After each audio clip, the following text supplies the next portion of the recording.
ආයුබෝවන් සුබ දවසක්. ඔබ සියලු දෙනාම පිළිගන්නවා අපේ ගෙදර YouTube නාලිකාවට. ඉතින් අපේ ගෙදර ගැන කතා කරනකොට අපි කතා කරන්නේ ඔබේ නිවස ගැන තමයි. එදිනෙදා ඔබේ නිවස ඇතුලේ තියෙන දේවල්, ඒ වගේම වාස්තු, ඒ වගේ ගොඩාක් මාතෘකා ගැන අපි අපේ YouTube නාලිකාවට සාකච්ඡා කරනවා. ඒත් එක්කම ඔබේ නිවස ඇතුලේ සෑම දිනකම කාර්ය බහුල නම් මම හිතන්නේ මේ ප්‍රශ්නය ඔබට තියෙන්න පුළුවන්. ඔබ බොහෝ සෙයින් කාර්ය බහුල චරිතයක් නම් ෂණිකව එන බඩගින්නට ෂණික ආහාර පරිභෝජනයට පුරුදු වෙච්ච කෙනෙක් වෙන්න පුළුවන්.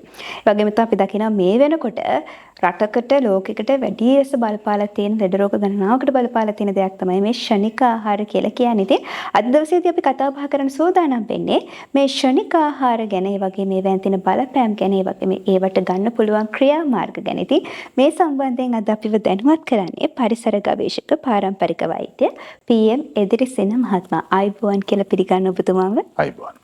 ඉතින් මුලින්ම කතා කරමු මහත්මයා, මේ අපි දන්නවා දැන් එදිනෙදා ජීවිතේ අතිශය බහුතරයක් යොමු වෙලා තියෙන මේ ෂණික ආහාර කියන දෙයට. ඇත්තටම මේ ෂණික ආහාර නිසා ඇතිවන බලපෑම මොන වගේද? ඇත්තටම ගොඩක් අයට දැනුවත් වීමක් නැහැ සමහරක් වෙලාවට ෂණික ආහාර කියන්නේ මොනවද කියලා. ඉතින් ඒකත් එක්ක මේ ෂණික ආහාර සහ ෂණික ආහාර නිසා ඇතිවන බලපෑම මොන වගේද කියන එක ගැන අපි මුලින් සාකච්ඡා කරමු. ඔව්. විශේෂයෙන් ෂණික ආහාර බොහොමයක් පදනම් වෙලා තියෙන්නේ පාම් පිටි මත. එතකොට ඒ පාම් පිටිවල විශේෂයෙන් ශ්‍රී ලංකාවට ආනයනය කරන පාම් පිටිවල ග්ලූටන් අධිසාන්ද්‍රණයක් තියෙනවා. එතකොට ඒ නිසා තමයි ඔය රෙදි වගේ පරාටා, කොත්තු රොටි, ඊළඟට ඔය විවිධාකාර රොටි වර්ග, එළවලු රොටි කියයි, මෙහෙම විවිධ දේවල්, ඊළඟට මාළු පාන්, බනිස්, බිස්කට්, මේවා සියල්ලම 99%ක්ම පාම් පිටි නිෂ්පාදනය. එතකොට මම මේ ඉතා වගකීමෙන් කියන කතාවක් හඳුනාගත් පරීක්ෂණ වලින් සනාථ කරගත්ත කරුණුත් එක්ක විශේෂයෙන් ලංකාවට පාන් ඇතුළු පාම් පිටි නිෂ්පාදන සැකසීමේදී ඒ සඳහා ආනයනය කරන බොහොමයක් වෙනත් රටවල් වල එක්ස්පයර් වෙච්ච කල් ඉක්ුත් වූ ද්‍රව්‍ය තමයි භාවිතා කරන්නේ. එතකොට හානි දෙකයි. එකක් තමයි අපිට ඒ ග්ලූටන් අධිසාන්ද්‍රණ සහිත ආහාර මේ නිවර්තන කලාපීය රටක වුණු අපට අහිත කරයි. මොකද අපි ගිරව් වගේ ජාතියක් අපේ රටේ ඉන්න මනුස්ස වර්ගයා. මොකද මේ ඇට ජාති කාලා, ගෙඩි ජාති කාලා ජීවත් වෙන මානව ප්‍රජාවක්. එතකොට මේකයි විශේෂයෙන් බටහිර සහ යුරෝපා රටවල, විශේෂයෙන් සීතල රටවල් වල අයට අර අපට වගේ මල වසුරු නිතර බැහැර කරලා සුවයෙන් ඉන්න එකක් නෙමෙයි. උන්ගේ ශරීරය අධික තාපයකින් මේ හීට් වෙලා තියෙන්න ඕනි කියලා කියන්නේ රස්නෙන් ඉන්න ඕනේ. මොකද හේතුව මේ ඉක්මනට අපට වගේ කෑම දිරවලා ඉවත් වුණොත් ඒගොල්ලන්ට ඒ සීතල දරා ගන්න බැරි වෙනවා. ඒ නිසා ඒගොල්ලන්ගේ බඩේ රැඳිලා තීබිලා බොහොම මේ ඒක විග්‍රහ කරන්න යන්නේ නෑ මම. ඒ නිසා තමයි ඉතා මේ ප්‍රබල මේ ලෙස අපට උන්ගේ යම් මල පහ මේවා පිට කිරීමේදී තියෙන ප්‍රශ්නවලදී අතිශය දුර්ගන්ධයක් දැනෙන හේතුවත් ඒ කාරණේ නිසා. එතකොට දැන් මේ ෂෝට් ඊට්ස් එහෙමත් නැත්නම් කෙටි ආහාර මේවාට අපේ අම්මලා, පෙර අපේ අම්මලා නෙමේ, මේ වර්තමාන අම්මලා, මේගොල්ලෝ මේ ළඟම පාරයි බඩ පුරා කෑමයි කියන එකට ගිහිල්ලා තියෙනවා. එතෙන්දී ඒගොල්ලෝ ඒක එකක් ස්ටයිල් එකක් හැටියට දකිනවා. අනිත් එක කාර්ය බහුල බව ප්‍රකාශ කරලා එයින් ගැලවීමට උපායක් හැටියට භාවිතා කරනවා මේ කෙටි ආහාර. හැබැයි එතෙන්දී අම්මත් තාත්තත් දරුවත් සියලු දෙනා රෝගීන් බවට පත් වෙන බව මේගොල්ලන්ට වැටහීමක් තියෙන අය පවා වැටහීමක් නැති අය මේක කොහොමත් කරනවා. ඊළඟට මේක තවදුරටත් පහසු කරලා තියෙනවා. මොකද්ද? දැන් කඩේට ගිහින් කෙටි ආහාර ගත්ත ජනතාවට යන්න අපහසු අයට දැන් නලාවකුත් ගහගෙන මරණින්ද ඉන්න පුද්ගලයාත් ලෝකෙ තහනම් කරලා තියෙන හඬක් ඔය චූන්පාන් කියන මේ නමින් අපි හඳුන්වන මේ ඒ රෝග ඇති කරන මේ ආහාර දැන් ගෙදෙට්ටම ගිහින් දෙනවා. එතනයි මේ ප්‍රශ්නේ තියෙන කියන්නේ ගැලවෙන්න දෙන්නෙම නැහැ. එතකොට යනකොට සද්දේ කිලෝමීටර් ගාණක් ඈතට ඇහෙනවා. එතන ඉඳලා සියලුම දෙනා සූදානමින් ඉන්නවා. තමනුත් තමුන්ගේ පවුලේ අයටත් මේ ෂණික දෙයක් දීලා හිමීට ඇඟ බේර ගන්න. දැන් වේල් 3ටම යනවා. යනවා. වේල් 3ටමත් යනවා, තේ වේලාවටත් යනවා. ඉතින් එතකොට දැන් මේක මේ නොකියම් බැරි එකක්. දැන් මේ දැන් ලංකාවේ දරුවන්ට අත්‍යවශ්‍ය දෙයක් නේ කිරි. දැන් ඔය මේක චූන් කිරි එකක් කරා නම් මොකද? පාන් දැන් දරුවෝත් ලෙඩ වෙලා අම්මලා තාත්තලාත් ලෙඩ කරන මේක ගෙදෙට්ටම ගෙනත් දෙන අයට දැන් ඔය කිරි මණ්ඩලයක් කියලා එකක් තියෙනවා. දැන් මේකෙන් මේ කිරි ටික අරගෙන හිල්ලා පිටි කරන්න හෝ ඒකේ තියෙන පෝෂක ටික අරගෙන පිටරට යවන එහෙම නැතුව මේක ග්‍රාමීයව ගෙයින්ගෙට ඔය විදිහටම නලාවක් ගහගෙන ඇවිල්ලා උදේට අඩුතරමේ දවසට එකපාරක් හරි කිරි එක දුන්නා නම් මං හිතන්නේ අපේ රටේ දරුවන්ට කරන දැවැන්තම සේවය වෙනවා. මේකටත් ඉඩක් නැහැ මොකද කිරි පිටි නිසා. ඒකත් ෂණික. එතකොට ඇත්තටම කිරි පිටි පිළිබඳව පළමු හෙළිදරව්ව කරන්නේ මම 2005 නව ශ්‍රීලන්තේ ඉඳලා. ඒක තමයි ඔය මම නමින් කියන්නේ නෑ යම් දේශපාලන ප්‍රවාහයකට සම්බන්ධ හාමුදුරු කෙනෙක් මහා ලොකුවට හඬ නගලා මගේ නම නැතුව මම කවුද නැතුව උන්වහන්සේ හොයාගත්තා වගේ කතා කරපු එකත් මම නව ශ්‍රීලන්තේ පොන්ටේරා සමාගමේ වැඩ කරනකොට එතනින් කිරිපිටි නිෂ්පාදනය කිරීමේදී සිදු කරන දේවල් යොදා ගන්නා දේවල් පිළිබඳව දෑහින් දැකලා අදාළ දේවල් වලට මුහුණ දීලා එම අවස්ථාවේදීම මගේ නිවසටත් මගේ දන්න කියන අයටත් කියලා නවත්තපු එක තමයි රට පුරා ගියේ. එතකොට මේ ක්ෂණික ආහාර ක්ෂණික පාන බීම වර්ග දැන් මේවට දැන් දරුවෝ විශේෂයෙන් ගේ ඇතුලේ තියෙන රූපවාහිනියෙන් පෙළඹවීම කරනවා රාත්‍රී කාලයේදී. මොකද ටෙලි නාට්‍යයක් හෝ ප්‍රවෘත්තියක් අතරමැදට යනවාමයි අනිවාර්යෙන් නළුවෙක් හෝ එහෙම නැත්නම් ලෝකේ නම් දරාපු ක්‍රීඩකෙක් ඒක ඉතාම අපරාධයක්. මං හිතන්නේ ඒගොල්ලෝ ක්‍රීඩකයෝ කියලා පිළිගන්නවත් බෑ. මොකද හේතුව දරුවන්ව රෝගීන් බවට පත් කරන ෂණික ආහාරයක් හෝ ෂණික පානයක් මෙහෙම අත දික් කරලා පෙන්නලා කෝටි ගාණක් මිලියන ගාණක් යාස් මුදල් අරගෙන රටක් ජාතියක් අසරණ කරනවා. මං හිතන්නේ එයත් එක ත්‍රස්තවාදී. මං හිතා වගකීමෙන් කියන එක. එතකොට දැන් මේ කෙටි ආහාර නිසා විශේෂයෙන් නමින් කියන්නේ මේ නූඩල්ස් වර්ග එහෙම තියෙනවා. නූඩල්ස් කියන ඒවල කිසිසේත්ම මේ ලංකාවේ දරුවන්ට සහ මානව ප්‍රජාවටම නුසුදුසු ආහාරයක් තමයි නූඩල්ස් කියන්නේ. එතකොට ඒකට හේතුව තමයි මේකේ මේ නිවැරදිව අපි සකස් කරගත්තොත් හොඳ නෑ කියලා නෙමෙයි මම මේ කියන්නේ. මේකෙදි මේ එකින් එක ඇලෙන එක වළක්වා ගැනීම සඳහා මේගොල්ලෝ යම් රසායනිකයක් යොදනවා. ඒ රසායනික මත අපේ බඩට ගියාට පස්සෙත් මේ එකින් එක ජීර්ණය වීමේ හරි අපහසුයක් සහ ඒ තියෙන කිමිකල් එහෙම නැත්නම් විස රසායනික ශරීරගත වීමේ බරපතල තත්ත්වයක් තියෙනවා. එතකොට එක නූඩල්ස් වර්ගයක් තියෙනවා. ඒක ගත්තාම දිගින් දිගටම වෙනත් පිටි ආහාර සහ මුලින්ම නීරස වෙලා කන්න බැරි වෙලා ඒකටම එඩිට් වෙනවා. ඊට පස්සේ ගැලවීමක් නැහැ. වෙන කිසිම දෙයක් කන්න බැර කුඩු ගහපු මිනිස්සයාට වගේ එහෙම තත්වයකටපත් වෙන නූඩල්ස් වර්ගයක් තියෙනවා. ඒකට තමයි දරුවෝ වැඩියෙන්ම කැමති. එතකොට අපිට මේ ඛේද වාචකයෙන් විශේෂයෙන් සමහර දේවල් දැන් අපි අපේ දරුවන්ට බිස්කට් එහෙම නැත්නම් ඔය වගේ ෂෝට් ඊට්ස් මේ වගේ දේවල් වලින් අපි යනවා. මම දන්න තරමින් ලංකාවේ එහෙම දෙන්න පුළුවන් කෙටි ආහාරයක් ඔය කිසිම සමාගමකින් නිෂ්පාදනය කරන්නේ නැහැ. එතකොට එහෙමනම් අපි දරුවෝ හදන්නේ අනාගතය සුරක්ෂිත කරන්න.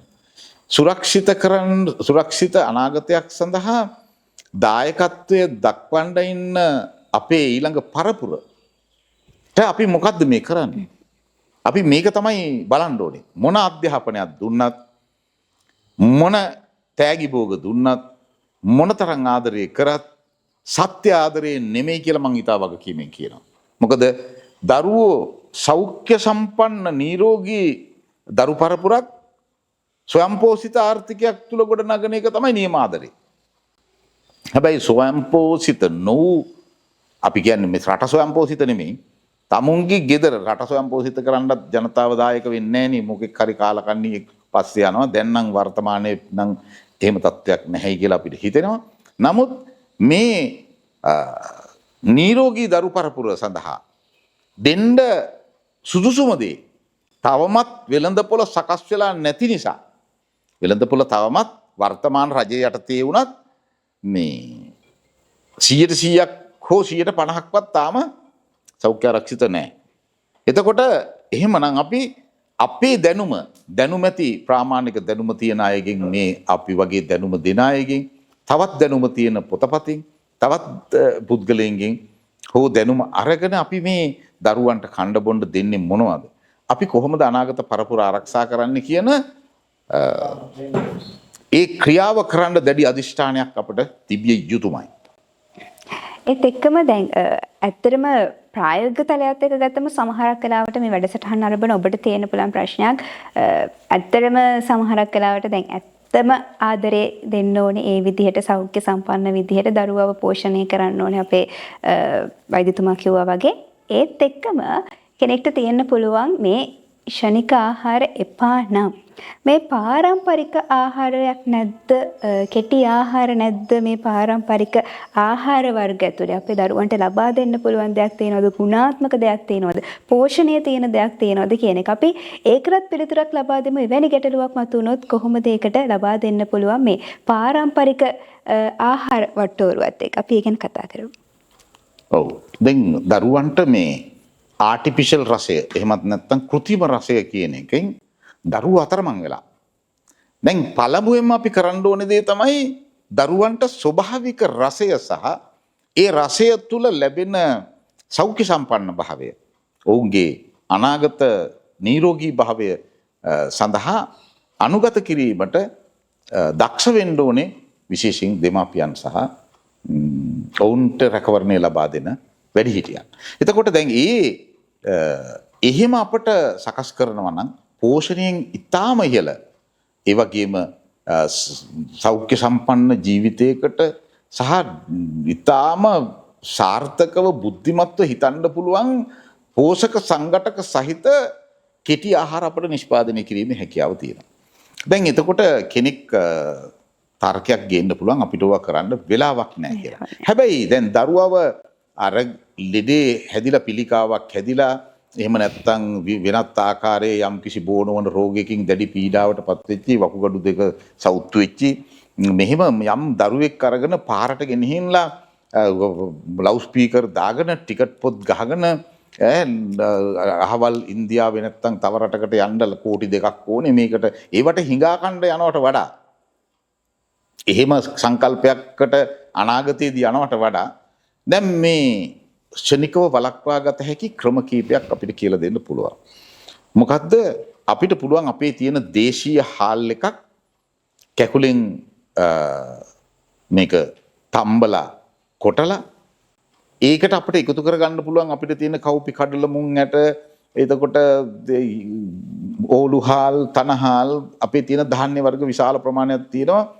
මේ ඕන එකක් අපිට තම්බලා දැන් ඩීහයිඩ්‍රේටරයක් කියන එක බොහෝ ගෙදරක තියෙනවා. එහෙම නැති වුණත් අපිට තැනකට දීලා වේල ගන්න පුළුවන්. එකපාර කිලෝ 4ක් 5ක් වේල ගත්තාම මේක ග්‍රයින්ඩ් කරලා අපිට දැන් අර අහවල් පෝෂ මේ පෝෂ කිය පිළිකාකාරක සහිතව මිතුවක් දරුවන්ට වෙළඳපොලෙන් අරන් දුන්න එක ඉතාම ප්‍රබල පෝෂක සහිතව අපේ දරුවන්ට අපිට ලබා දීමේ හැකියාව තියෙනවා.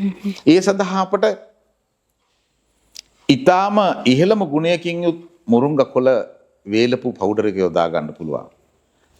දැනට ලෝකෙ හොයාගෙන තියෙන අධිකම ප්‍රෝටීන් සහිත වෙල්වට් බීන් කියන බෝංචි වර්ගය අපිට යොදා ගන්න පුළුවන්. දැන් කෙනෙක් හිතන්න පුළුවන් මගේ වැඩසටහන මම තමයි ශ්‍රී ලංකාවේ මුලින්ම මේ වෙල්වට් බීන් එක පිළිබඳව මිනිස් ජනතාවට ආහාරයට ගන්න පුළුවන් ක්‍රමවේදය මේ පිළිබඳව දිගින් දිගට වැඩසටහන් ගණනාවක් කරලා තියෙනවා. එතකොට මේ වෙල්වට් බීන් එක කියන එක අපේ රටේ හඳුන්වනවා වඳුරුමෑ කියලා. හැබැයි මේක ලෝකේ වෙනත් රටවල් විශේෂයෙන් ඇමරිකාව ඇතුළු රටවල් හෙක්ටයාර් මිලියන 3 ඉක්මවපු වගා බිම් වල වගා කරලා ඔවුන් ඒවා ඉහළම ප්‍රමිතියේ ආහාර ඒ කියන්නේ ඒවා ලක්ෂරි ෆැමිලි වලට පමණයි ආහාරයට ගන්න පුළුවන් තත්ත්වයේ ඊටාම ප්‍රබල ආහාර නිෂ්පාදනය කරනවා. එතකොට වෙල්වට් බීන් එක යොදා ගන්න පුළුවන්, මුරුංග කොලයක යොදා ගන්න පුළුවන්. මේ දෙක යොදා ගන්නකොට දරුවන්ට වෙනත් පෝෂකයක් අවශ්‍ය වෙන්නේ නැහැ. ඒ තරමටම පෝෂණ ගුණයෙන් ඉහළයි. එතකොට ඒකෙන් අපිට එක මේස හැන්දක් ඔය දෙකම කලවම් කරපු එක මේස හැන්දක් ප්‍රමාණවත්. දැන් එතකොට අපිට මේක අපි හිතමු දරුවන්ට පාසල් යනකොට රොටියක් හැටියට හදලා දෙන්නත් පුළුවන්, වණ්ඩුවක් හැටියට හදලා දෙන්න පුළුවන්. එහෙම නැත්නම් තවත් අග්ගලා හැටියට හදලා දෙන්න පුළුවන්. දැන් සමපෝෂ ගුලියක් කියලා එකක් අපි දෙනවනේ. දැන් ඒ වගේ ත්‍රිපෝෂ ගුලියක් කියලා එකක් දෙනවා. අන්න ඒ වගේ මේකට පොල් ටිකක් එකතු වුනහම තව ටිකක් මේකේ ගුණය වැඩි වෙනවා. දැන් මෙහෙම අපට සෞඛ්‍ය සම්පන්න ජීවිතයක් සඳහා දරුවන් සහ දෙමාපියන් කිසි කරදරයකින් හිරිහැරකින් තොරව සතුටින් සමාදානයෙන් යන්න පුළුවන් පසුබිම නිර්මාණය කර ගැනීම සඳහා මේ මම සඳහන් කරපු සහ තවත් අයට පුළුවන් දැන් විශේෂයෙන් අපිට අපි හිතමු තවත් දේවල් රෙසිපි ගොඩාක් මෙනු මොනවද ඒකට කියන්නේ වට්ටෝරු. එතකොට මේ වට්ටෝරු තියෙන අම්මලා ගොඩක් ඉන්නවා.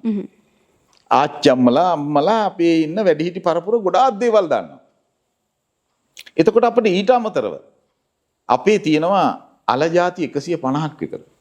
බත්තල ඇතුළු මාඤ්ඤොක්කද ඒ වගේ දේවල් විශාල ප්‍රමාණයක් තියෙනවා. මේක එක අවුරුද්දක නෙලා ගන්න ආශ්‍රයන්න ඊළඟ අවුරුද්දේ අස්සුණු නෙලනකම් කිසි කරදරයක් නැතුව තියාගන්න පුළුවන්, විනාශ වෙන්නේ නැහැ. එතකොට ඒ වලින් අපට අර හදන සියලුම දේ හදන්න පුළුවන්. අපිට ඒක සහ මුලින්ම ස්වභාවික විදිහටම උනත් දරුවෙකුට ඒක ආහාරයට ගන්න විවිධ ක්‍රම වලට දැන් අපි හිතමුකෝ දරුවෝ කැමති ඉන්දියාප්ප කන්න. එතකොට අපිට ඉන්දියාප්පේ හදන්න පුළුවන්. මම ඔය සඳහන් කරපු පිටි වර්ග ඔක්කොම දාලා හදන්නත් පුළුවන්. හාල් පිටි වලින් වලට මුරුංගක් කොළ පවුඩර් ටිකක් සහ වෙල්වට් බීන් පවුඩර් ටිකක් දාලා දරුවෙකුට ඉන්දියාප්ප පහක් දුන්නාම එයාට දවසම සම්පූර්ණයි. ඒ තරමටම ඒ අවශ්‍ය කරන ඛනිජ ද්‍රව්‍යද මේ පෝෂකද මේ සියල්ලම ඒකේ අඩංගු වෙනවා. එතකොට අපිට ඒක දරුවෝ කැමති පාටින් හදන්න පුළුවන්. අපි හිතමු දරුවට කැමති යා දවසින් දවස විවිධ පාට. ඒක ඒ සඳහා අපිට නිල් පාට ඉන්දියාප්ප හදන්න පුළුවන්. එහෙම නැත්නම් වණ්ඩුවක් හදන්න පුළුවන්, රොටියක් හදන්න පුළුවන්. ඒ සඳහා අපිට නිල් පාටට අපිට යොදා ගන්න පුළුවන්. ඊටාම ගුණයෙන් අනුන කටරළු මල් 3-4ක් දාගත්තාම නිල් පාට ආහාරයක් සකස් කර ගන්න පුළුවන්. රතු පාට ආහාරයක් සකස් කර ගන්නවා නම් අපිට වදමල් යොදා ගන්න පුළුවන්. දම් පාටට මේක යොදා ගන්නවා නම් බීට් තලයක් අපිට යොදා ගන්න පුළුවන්. කහ පාටට යොදා ගන්නවා නම් අපිට කහ යොදන්නත් පුළුවන්, කැරට් යොදා ගන්නත් පුළුවන්. දැන් මෙහෙම අපිට කොළ පාටට හදන්නත් පුළුවන්. අයිතා පෝෂණ ගුණයෙන් ඉහළ කොළ වර්ගයක් ගත්තා, බ්ලෙන්ඩ් කරා. ඒක අර අපේ තියෙන පිටි මේ මෝලියකට එහෙමත් නැත්නම් හදාගත්ත එකට කලවම් කරලා එතකොට දරුවට දවස් 7ට දවස් 5යින් ඉස්කෝලේ යන්නේ, පාසල් යන්නේ පාට 5කින් දෙන්න පුළුවන්. එතකොට ඒ සඳහා යාට දැන් විශේෂයෙන් බිත්තරයක් වගේ දරුවෙකුට දෛනිකව දෙන්න පුළුවන් නම් ඊටාම බුද්ධිමත්ව දරුවෝ වැඩෙන්න ප්‍රධාන පෝෂක කන්දරාවක් තියෙන දෙයක් තමයි බිත්තරය.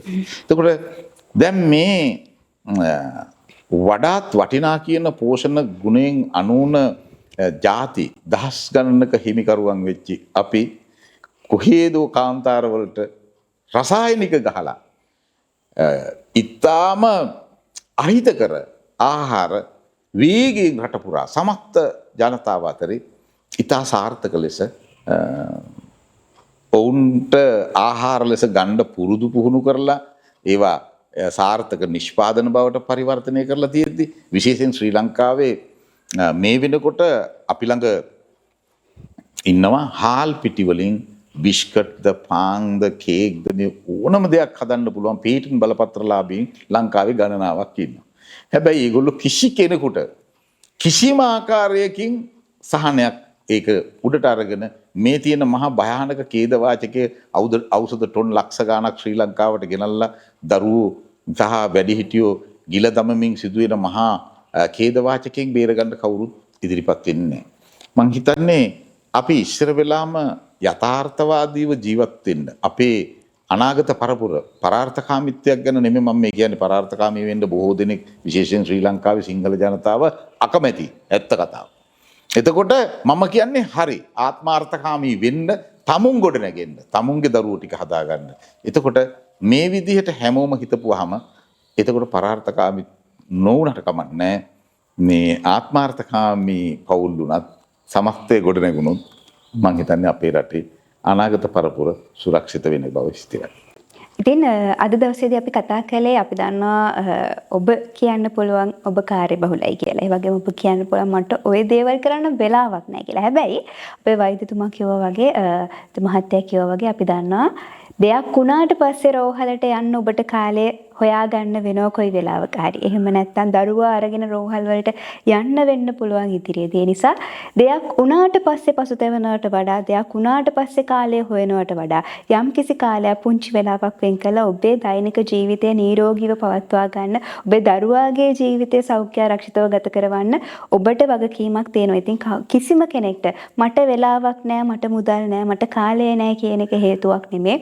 අපේ ඈත අතීතයේ ඉන්න ආච්චිලා සීයලට තිබ්බ ශක්තිය මේ වෙනකොට අපිට නැති වෙන්නත් ඔවුන් තාමත් හොඳ නිරෝගීව ඉන්නත් හේතුව තමයි මේ ආහාර ක්‍රමවේදය. කිව්වත් වගේ අර දරුවෝ ආස කරන්නේ විවිධත්වය නම් ඒ විවිධත්වය ඔබට අද අපේ වෙද මහත්මයා කියලා දුන්නා වගේ ඒ විවිධාකාර ක්‍රමවේද අනුගමනය දරුවට කන්න ආස හිතෙන විදිහට ඔබේ මහන්සිය කැපවීම එක පුංචි ආහාරයක් හදාගන්න ඔබට හැකියාව තියෙනවා. අද අපි කියලා දුන්නෙම මේ විදිහට හැමෝම සමහරු ආදරය කරන හැබැයි සමහරු වෛර කරන මේ ශනික ආහාර වලට අපේ පාරම්පරික ආහාර ක්‍රමවේදයත් එක්ක ගන්න පුළුවන් උත්තර මොනවද කියන එක. ඉතින් අද දවසේ මේ පිළිබඳව අපි දැනුවත් කළේ පරිසර ගවේෂක පාරම්පරික වෛද්‍ය PM එදිරිසේන මහත්මයා. ඔබ දෙවන්ට බෙහෙවින්ම ස්තුතිවන්ත වෙනවා.